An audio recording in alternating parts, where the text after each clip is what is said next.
దాని గురించి ఒకటి టీవీ సౌండ్స్ అంటే మీకొకటి చెప్తా. ఎవరైనా మాట్లాడుతున్నదైతే పర్లేదు. సో, మనకి ఎనకాల బ్యాక్‌గ్రౌండ్‌లో ఏమైనా సాంగ్స్ ప్లే అయినా, లేదంటే చిన్న పిల్లల ఏడుపులు వినిపించినా, దానివల్ల ఇబ్బందవుతది. ఓకేనా? అది దానివల్ల స్టార్టింగ్ ఏమవుతదంటే, ఫస్ట్ టైమ్ అయితే లైవ్ ఆప్షన్ అనేది కొన్ని రోజులు ఆఫ్ చేస్తాడు వాడు. ఇవ్వడు లైవ్ ఆప్షన్ అనేది. అంటే ఎక్కువ సేపు ఉంచితే కంటిన్యూస్‌గా అలాగా. ఓకేనా? సాంగ్స్ అనేది అంటే కాపీరైట్స్ వేసే సాంగ్స్ కొన్నుంటాయి. నాన్ కాపీరైట్ సాంగ్స్ కొన్నుంటాయి. అది ఏంటో మనకు తెలీదు కాబట్టి, సో, సాంగ్స్ అనేది పూర్తిగా అవాయిడ్ చేయడం బెటర్. బ్యాక్‌గ్రౌండ్‌లో వినిపించకుండా.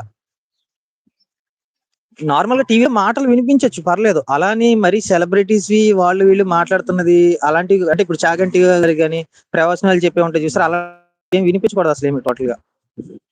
రెండోది చిన్నపిల్లల ఏడుపులనేది వినిపించకూడదు.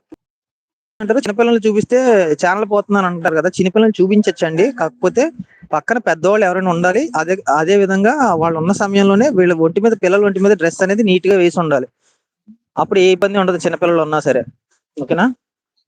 చాలా మంది అంటారు చిన్న పిల్లలుంటే